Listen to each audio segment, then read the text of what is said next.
नमस्कार। राजस्थान चतुर्थ श्रेणी कर्मचारी भर्ती में राजस्थान जीके का वेटेज क्यों नहीं बढ़ रहा? जब छात्र नेता कार्मिक विभाग के पास जाते हैं और सरकार के पास जाते हैं तो कार्मिक विभाग कहता है कि राजस्थान कर्मचारी चयन बोर्ड को पावर दिया हुआ है, वही जीके का वेटेज कम ज्यादा बढ़ा सकता है, हमारे पास पावर नहीं। राजस्थान कर्मचारी चयन बोर्ड के अध्यक्ष ट्विटर पर कहते हैं कि मेरे पास पावर नहीं है, ये विभाग का काम है, हमारे पास कोई सूचना नहीं आई जीके का वेटेज कम करना है, ज्यादा करना है, कोई लेटर नहीं मिला, हमारा काम ही नहीं, हमारे पास पावर ही नहीं है, विभाग का है। और सरकार और कार्मिक विभाग कहता है कि बोर्ड करेगा। आखिर इन दोनों में से कौन झूठ बोल रहा है? क्या राजस्थान कर्मचारी चयन बोर्ड के अध्यक्ष ने उन हजारों लाखों छात्रों को गुमराह किया? क्या वास्तव में राजस्थान कर्मचारी चयन बोर्ड के पास पावर नहीं है? राजस्थान चतुर्थ श्रेणी कर्मचारी भर्ती के सर्विस रूल क्या कहते हैं, आज उसका अध्ययन करवाएंगे। इनका चेहरा सबके सामने लाएंगे कि किस प्रकार से युवाओं को गुमराह करते हैं। क्या राजस्थान कर्मचारी चयन बोर्ड के अध्यक्ष ने वो सर्विस रूल नहीं पढ़े?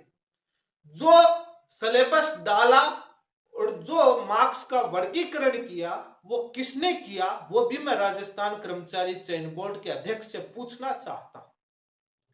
और मैं आप सभी से निवेदन करूंगा, जो आप मेरा वीडियो देख रहे हैं, राजस्थान कर्मचारी चयन बोर्ड के अध्यक्ष के पास ये मेरा वीडियो जरूर पहुंचाएं और सभी जगह शेयर कीजिए। आज आपको राजस्थान चतुर्थ श्रेणी कर्मचारी भर्ती के वो सर्विस रूल में दिखाऊंगा जहां बोर्ड को पावर दी गई है। तो जब बोर्ड को पावर दी हुई है तो राजस्थान कर्मचारी चयन बोर्ड के अध्यक्ष ट्विटर पर झूठ क्यों बोल रहे हैं? या उन्होंने पढ़ा ही नहीं, उनको पता ही नहीं? पता नहीं, सवाल कई उठते हैं। हमने जो जानकारी जितनी हासिल की, जितना अध्ययन किया, उसके मुताबिक राजस्थान कर्मचारी चयन बोर्ड के पास पावर है। कौन सा प्रश्न, कौन सा सिलेबस, कौन सा हिस्सा कितना पूछा जाएगा, कितना नहीं। यदि हम गलत हैं तो हम राजस्थान कर्मचारी चयन बोर्ड से निवेदन करूंगा कि साबित कीजिए, अपना ओपिनियन दीजिए, हम माफी मांग लेंगे, कोई बड़ी बात नहीं। यदि है तो ये आप बताइए कि आपने ट्वीट करके गुमराह क्यों किया। सवाल कई हैं। यदि आप मेरे चैनल पर पहली बार जुड़े हैं तो चैनल को सब्सक्राइब कीजिए, वीडियो को लाइक जरूर कीजिए, सभी जगह शेयर जरूर करें। राजस्थान कर्मचारी चयन बोर्ड के अध्यक्ष ने झूठ बोला, छात्रों को गुमराह किया। हमने जो जितना अध्ययन किया उसके अनुसार, यदि हम गलत हैं तो माफी मांग लेंगे, अध्यक्ष साहब स्पष्ट करें। राजस्थान चतुर्थ श्रेणी कर्मचारी भर्ती में सिलेबस बदलने के मामले में सर्विस रूल 2024 17 अक्टूबर 2024 को संशोधन होकर के कार्मिक विभाग ने जारी किया। उसका पहला हिस्सा आपको स्क्रीन पर दिखाते हैं। पॉइंट नंबर 2 में बोर्ड की डेफिनेशन दी गई है कि बोर्ड कौन होगा। कानून बनता है तो उसमें हर एक चीज को डिफाइन करना पड़ता है। इसका मतलब क्या है? बोर्ड का मतलब बताया, Rajasthan staff selection board, Rajasthan कर्मचारी चयन बोर्ड। ये क्यों बता रहा हूं, बोर्ड का मतलब क्यों, आगे बताऊंगा तब समझ में आएगा। शेड्यूल 4 देखते हैं इस नोटिफिकेशन का, चौथा भाग देखते हैं, जिसमें सिलेबस और स्कीम को लेकर, परीक्षा को लेकर चर्चा है। कार्मिक विभाग ने मात्र इतना ही बताया कि 2 घंटे का पेपर होगा, 200 नंबर का होगा, ऑब्जेक्टिव होगा, जनरल हिंदी, अंग्रेजी, सामान्य ज्ञान और जनरल मैथ ये पूछी जाएंगी। और परीक्षा का स्तर माध्यमिक शिक्षा बोर्ड राजस्थान के 10वीं के सेकेंडरी के स्तर का होगा। इन्होंने इतना ही बताया। आगे इन्होंने जो power the, number of questions कितने आएंगे, किस सब्जेक्ट के कितने आएंगे, सिलेबस की डिटेल्स कार्मिक विभाग ने कोई नहीं दी। ये जो चतुर्थ श्रेणी कर्मचारी भर्ती है, ये जो लगेंगे शासन सचिवालय में भी लगेंगे, कोई आरपीएससी में लगेगा, कोई स्कूलों में लगेगा, कोई कलेक्ट्री में, कोई अलग अलग विभाग में लगेंगे। सभी विभागों को मिलाकर के ये कॉमन भर्ती है। तो विभाग जो बोर्ड के अध्यक्ष कह रहे हैं विभाग का काम है, इसमें अलग अलग विभाग है, एजुकेशन है, शासन सचिवालय अलग अलग है, इसलिए कार्मिक विभाग ने अपने नोटिफिकेशन में सबका हेड होता है तो कार्मिक विभाग ने पूरा लिखा है। अब सर्विस रूल में पावर किसको दी गई है? अक्सर जब पर्टिकुलर किसी विभाग की होती है तो विभाग को ही पावर होता है, सिलेबस का कितने प्रश्न पूछे जाएंगे सारा वो ही भेजता है। जैसे जूनियर इंजीनियर पीएचडी की है किसी के तो वो ही बनाते, लेकिन ये कॉमन है। अब इसमें नीचे इस सिलेबस और एक्सप्लेनेशन जो आपका स्कीम है उसके नीचे एक्सप्लेनेशन दिया है कार्मिक विभाग ने, उसका पॉइंट नंबर 1 आप देखिए, जिसमें स्टैंडर्ड ऑफ पेपर 10वीं के जो बोर्ड ऑफ सेकेंडरी एजुकेशन के पेपर का लेवल 10वीं लेवल का होगा, वो लाइन पहली लिखी हुई है। उसके बाद आगे क्या लिखा हुआ आप भी पढ़ते जाइए। The syllabus and scope of paper for the examination will be prescribed by the board. Board और बोर्ड की डेफिनेशन मैंने शुरुआत में बताई, कौन सा board? Rajasthan staff selection board की बात हो रही कि जो syllabus and scope of paper, paper का सिलेबस और स्कोप, स्कोप के अंदर कितने प्रश्न आएंगे, कौन से भाग से कितने, सिलेबस यानी डिटेल में सिलेबस उन्होंने वो बता दिया।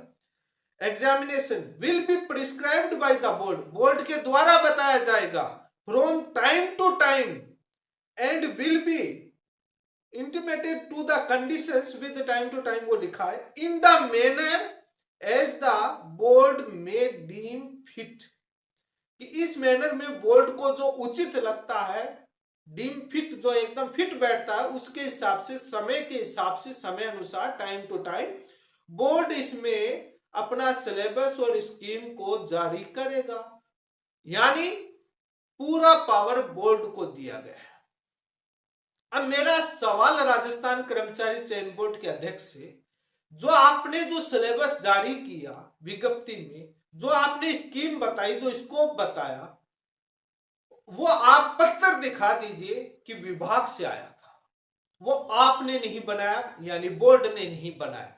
कितने प्रश्न किस सिलेबस के और कौन कौन से सिलेबस में क्या क्या टॉपिक, यदि वो बोर्ड ने नहीं बनाया और विभाग से आया, उस विभाग का पत्र दिखा दीजिए, हम मान जाएंगे कि बोर्ड के पास पावर नहीं है, हमारी समझ कम है, हम कानून को पढ़ नहीं पा रहे और कार्मिक विभाग को भी पूरा मालूम नहीं है। ये सवाल आप सभी सोशल मीडिया पर शेयर करें और राजस्थान कर्मचारी चयन बोर्ड के अध्यक्ष से मेरा अपील है कि वो जवाब देंगे, मैं उनके जवाब का वेट करूंगा। गलती होगी तो बेझिझक मैं माफी मांगूंगा, क्योंकि हम भी इंसान है, गलती हो जाती है, हमारे पढ़ने में गलती हो जाती है। लेकिन राजस्थान कर्मचारी चयन बोर्ड के अध्यक्ष, अभी जो हमने अध्ययन किया उस अध्ययन के मुताबिक पूरा पावर राजस्थान कर्मचारी चयन बोर्ड के अध्यक्ष के पास है, बोर्ड के पास है। यानी जब बोर्ड के पास है तब पिछले काफी महीनों से छात्र सोशल मीडिया पर लिख रहे हैं, तो बोर्ड के अध्यक्ष क्यों टालम टोल कर रहे हैं, क्यों छात्रों को गुमराह कर रहे हैं और सरकार से बोल रहे हैं कि हमारे पास कोई लेटर नहीं मिला, आपको ज्ञापन तमाम लिखी जा रही है, तो बोर्ड की मीटिंग बुलाइए और उसका अध्ययन कीजिए। सवाल तो वाजिब है, किसके लेटर का, किसके जवाब का इंतजार कर रहे हैं जब बोर्ड के पास पावर है? तो क्या हर काम सरकार के अधिकारियों से और मंत्री से, चीफ मिनिस्टर और मिनिस्टर से ही दिलवाया जाए? तो आप क्यों बैठे बात है? कोई जनता की मांग पर आप भी तो वैसे बहुत छात्रों के हित में, बहुत सरकारी बजट की युवाओं के हित में बहुत बड़ी बड़ी बातें लिखते हैं, तो क्या आप अपने स्तर पर जब ये मांग उठ रही थी तो आपको डिसीजन नहीं लेना? सवाल बोर्ड के कार्यशैली पर कई उठते हैं। एलडीसी भर्ती का जीता जागता उदाहरण है, राजस्थान जीके सिलेबस में था, इन्होंने तो वर्ल्ड जीके तक, विश्व इतिहास तक दे दिया, भारत का जीके नहीं विश्व इतिहास तक दे दिया, कुछ नहीं हुआ। सीईटी के अंदर भी राजस्थान जीके का वेटेज कम कर दिया, इंडिया जीके के प्रश्न ज्यादा थे, यही एलडीसी में। इसलिए मंशा पर सवाल खड़े होते हैं, जो पीछे जो भर्तियां हुई उसमें राजस्थान जीके के वेटेज को लगातार सिलेबस में होते हुए भी घटाया जा रहा है, आखिर क्यों? जवाब मांगा जाता है, वही सरकारी जवाब बचने का तरीका पेपर सेटर तय करता है, हमको मालूम नहीं। क्या आपका कोई डायरेक्शन का रोल नहीं? पता नहीं। क्या डायरेक्शन तो ये तो बोर्ड के पास पावर होता है, जो हमने सिलेबस दिया उस हिसाब से।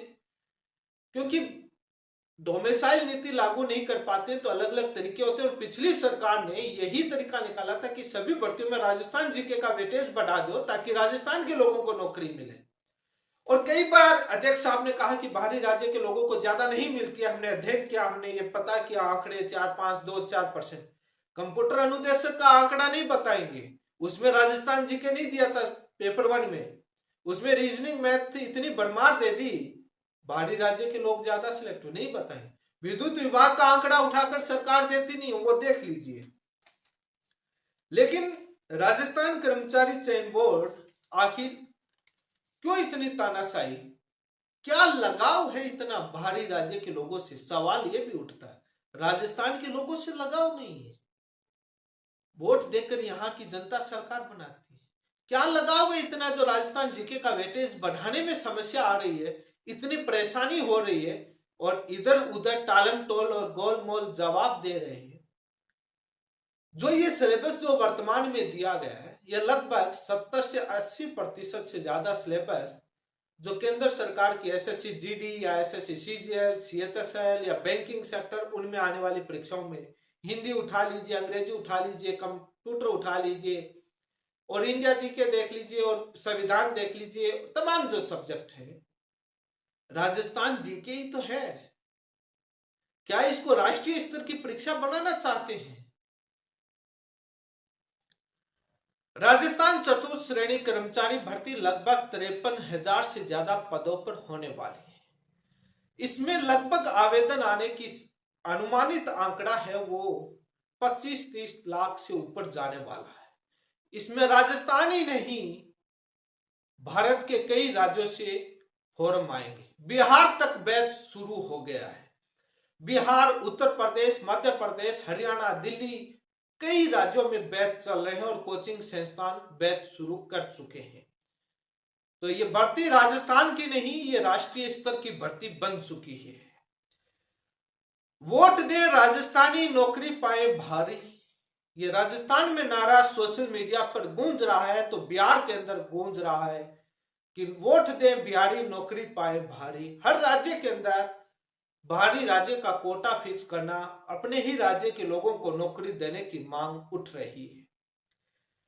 बाहरी राज्य का कोटा फिक्स करने की मांग करने वाले नेता गायब हो गए, और ये मांग ही गायब हो गई।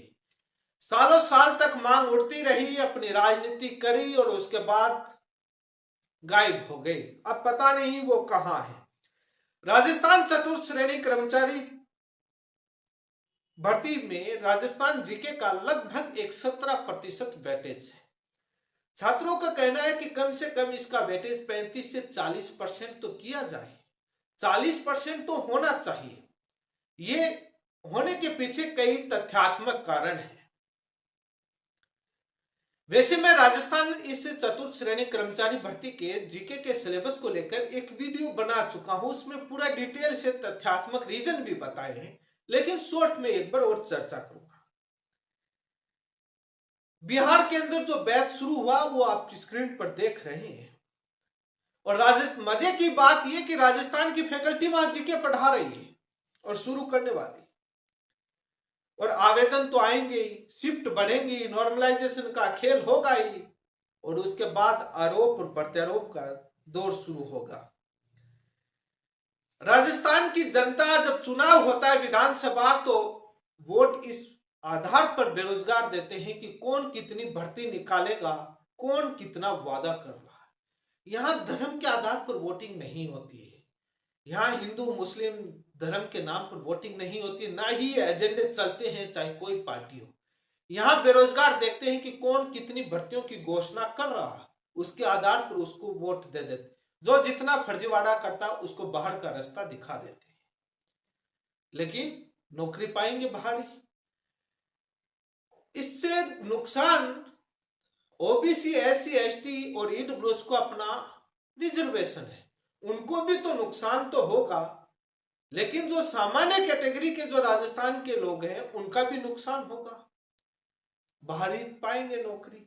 संविधान के मुताबिक आर्टिकल 14 के अनुसार समानता का अधिकार कोई कहीं भी ले, लेकिन अधिकतर राज्यों में ये समस्या है, वो अलग अलग आधार बनाकर रोकते हैं और ये वर्तमान में है। सिलेबस में पूछ रहे हैं कि कंप्यूटर साइंस, मैथ, अंग्रेजी सब चाहिए हमको, बना तो चपरासी रहे हैं, कौन से अधिकारी बना रहे हैं। और राजस्थान नॉलेज वाला जितना ज्यादा बंदा होगा, जो आम आदमी गरीब जो आएगा अनपढ़, उसको ज्यादा जानकारी कन्विंस कर पाएगा, ज्यादा एफिशिएंसी सिस्टम की बढ़ेगी, गुड गवर्नेंस बढ़ेगा। कोई बिहार से है, कोई मध्य प्रदेश से है, कोई यूपी से है, वो ये बनेगा राजस्थान की कोई सरकारी स्कूल में या किसी विभाग में, तो वहां की लोकल भाषा को तो समझ ही नहीं पाएगा, लैंग्वेज को, बोली को, तो सिस्टम में समस्या नहीं आएगी। ये तो एक तथ्यात्मक, एक मेरिट बेसिस पर बात है, मैं इस पर विस्तार से कई बार चर्चा कर चुका हूं।